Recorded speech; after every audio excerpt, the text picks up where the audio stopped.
bem assim, é como se no autismo isso estivesse desregulado. Entende? Isso que tu falou, que a roupa incomodar no corpo não é nada incomum, né? Tipo, meu filho não usa calça jeans, por exemplo. Ele não consegue ficar de calça jeans. Ele diz que dói calça jeans, né? Todo mundo vai dizer, mas calça jeans é meio duro mesmo, né?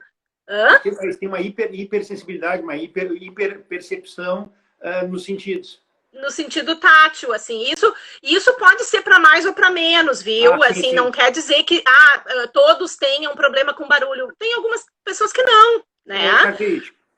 É difícil, é muito diverso, né? Certo. Muito diverso, assim, como se apresentar, né? E especialmente nessa questão sensorial, pode ser uma hipersensibilidade para cada um dos sentidos, ou uma hipossensibilidade ou hipersensibilidade, pode ser hipo para um e hiper para outro, né? Não tem uma coisa assim de ter uma regra, né? Claro.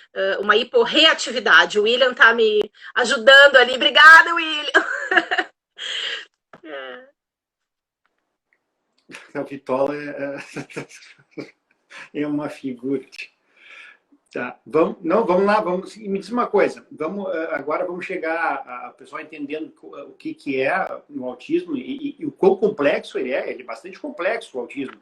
Né? As pessoas até eu acho legal, Rafa, que as pessoas falam muito da coisa do espectro, né? De que é o transtorno do espectro do autismo, que é o nome mais correto, vamos dizer assim. Certo. E quando as pessoas falam em espectro, normalmente as pessoas pensam numa régua, assim, né? Do mais claro para o mais escuro, como níveis de gravidade. Sim, né? Exatamente. Então, eu acho mais interessante, porque se a gente pensar assim em gravidade, né? Vamos dizer, seria leve, moderado ou severo, depende. E essa gravidade, isso está relacionado com o quanto de suporte a pessoa precisa de apoio para fazer as coisas no dia a dia, né? Mas eu acho que isso é uma forma assim muito simplificada de pensar no espectro, né? Eu penso no espectro mais naquele disco de cores, sabe? Tipo, um disco de variações, assim, em que todas essas características que eu comentei estão contempladas, né? Então, realmente é muito complexo, as pessoas são muito diferentes entre si. Nós, como seres humanos, somos todos muito diferentes uns dos outros, né? Ainda mais. Então, assim, não existe um autista igual ao outro, por mais que a gente possa falar de características gerais, do que aparece, de como é que se manifesta, cada pessoa é uma pessoa, né? Antes de ser um autista, é uma pessoa. Exatamente. E aí, vamos lá, olha só. Pessoal entendendo, né? Fora os teus colegas, né, os tantos especialistas estão juntos aí conosco, e que legal que estão aí. Eu agradeço muito pela presença e por ter começado a seguir a gente aí. Te pergunto no início, tá? Vamos voltar lá no diagnóstico. Uhum. Como é que é feito o diagnóstico? Né? O diagnóstico é? Clínico. Clínico. Clínico. A gente não tem nenhum marcador biológico, não tem nenhuma ferramenta assim que nos diga, né, sim ou não, se é autismo ou não é autismo, né? A gente é um diagnóstico clínico, a gente tem recursos, protocolos que se pode utilizar como complementares, né, à observação clínica, à história de desenvolvimento, né?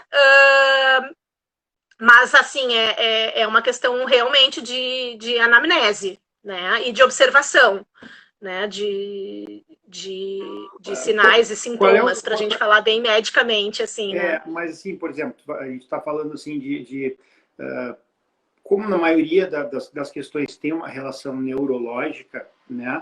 A gente fala sempre em que o neurodesenvolvimento, né?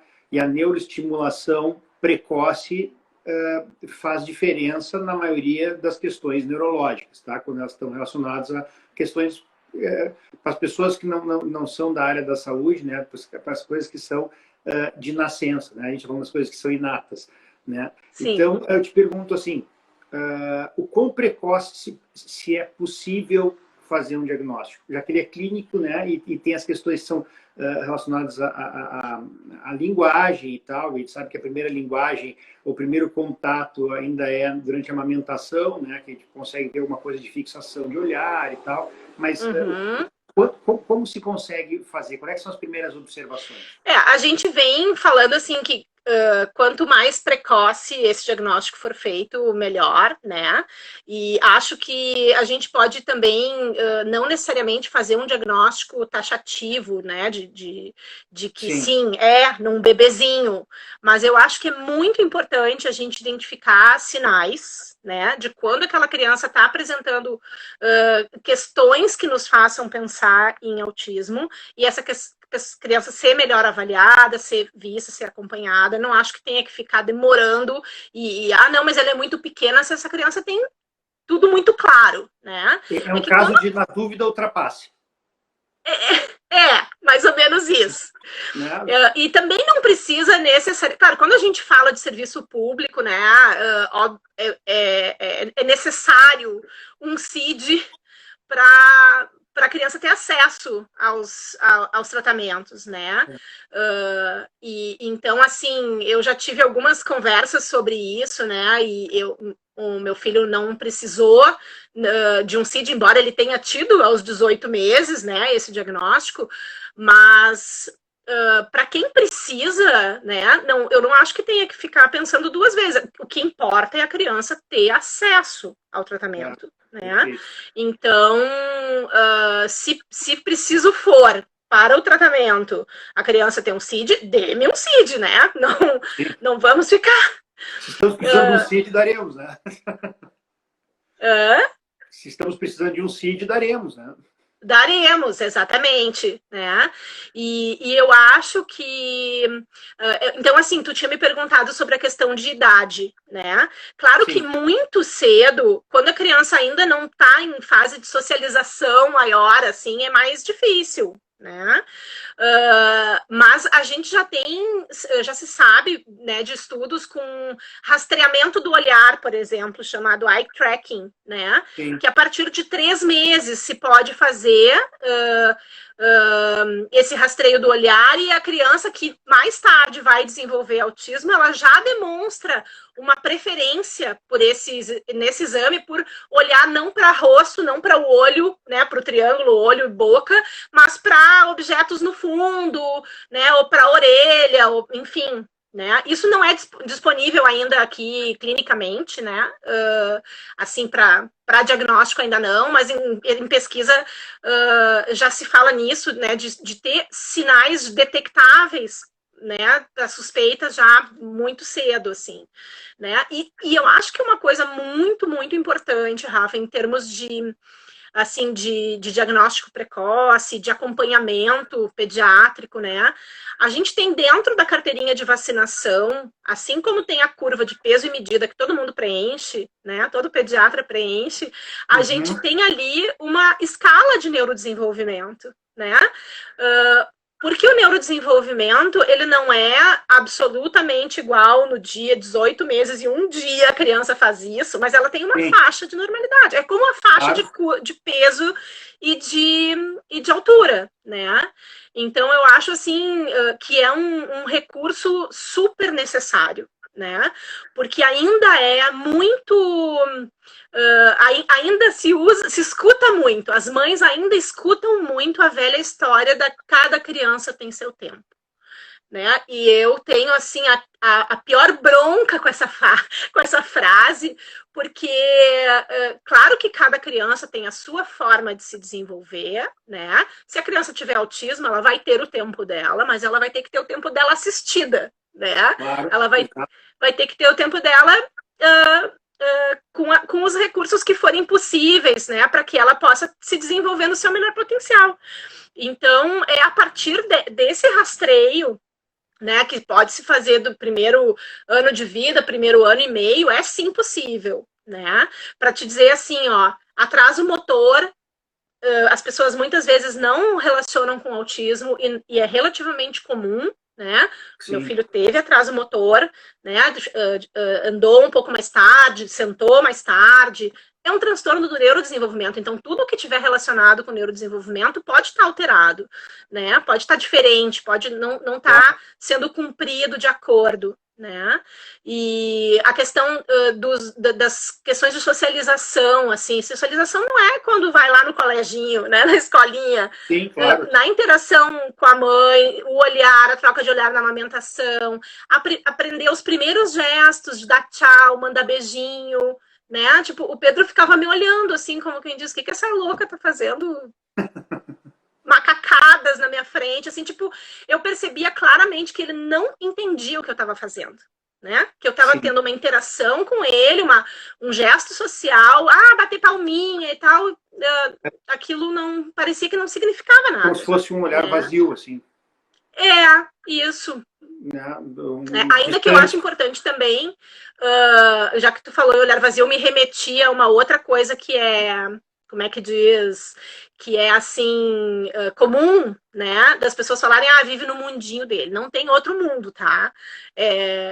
A gente habita todo mundo, o mesmo mundo. As pessoas com autismo percebem, interpretam e reagem ao mundo de uma maneira diferente. Mas o mundo é um só para todo mundo. Isso, né? Isso então, assim, a pessoa não... Porque isso é uma coisa que não é nada inclusiva, na verdade ela é exclusiva, né? Isso. Torna um ser excludente. Então, assim, fica no teu mundinho, entendeu? Uma redoma dentro do nosso mundinho, não é assim, né? Não é assim. Só deixa eu repassar aqui, porque tem muita gente que entrou depois, algumas podem conhecer, outras não, mas só para dizer para o pessoal que eu estou conversando aqui com a doutora Luciana Bride, tá? Que é psiquiatra, psicanalista, tá? Que tem muito conhecimento sobre autismo, como profissional e pessoal também. Ela tem um filho autista, nos contando aqui agora. Então, não saiam daí e, se quiserem, podem também encaminhar ali o aviãozinho para outras pessoas assistirem, porque está imperdível. Eu já... Rafa, o Vitola estava perguntando ali do sistema interoceptivo. Também, talvez ele conheça com outro nome, sistema visceroceptivo, né? Que é a percepção dos nossos órgãos internos, né? Enfim, é só para esclarecer que talvez o termo não seja tão usual, né? Buenas, vamos lá. Feito o diagnóstico, iniciado, vamos lá iniciar os tratamentos e tal, e como é que é a organização de uma família, né? Aí nós estamos falando também situações em que se tem um irmão mais velho, às vezes pode ter um irmão mais novo, né? Como é que se organiza isso? Como é que tu organizaste isso? Como é que tu orienta a organização disso? Porque feito o diagnóstico ou a percepção de um possível, provável diagnóstico, e tem que se começar a agir, né? Como é que isso, agora como é que nós vamos arrumar a nossa família, a nossa casa? Aqui que está repetindo a questão do Messi, mas eu acho que o Messi não era autismo, a questão do Messi. Tem uma história, meio controversa, assim, uns dizem que sim, outros dizem que não, mas acho que não. Assim, ficou meio boato, assim, sabe? Eu acho que não teve nunca nenhuma confirmação, assim, sim. Tá. Porque o que eu soube, ele tinha que falar... Se alguém souber algo em contrário, que nos diga, né? O que eu sei agora respondendo para ela em relação ao Messi, sempre se falou nisso, né, pelo jeito dele, mas o que o Barcelona pagou de tratamento para ele, levou ele para lá, parece que era relacionado a alguma coisa de raquitismo e déficit de crescimento, alguma coisa nesse sentido. Mas, talvez. Né, e aí já lançaram o que dá. Mas vamos lá.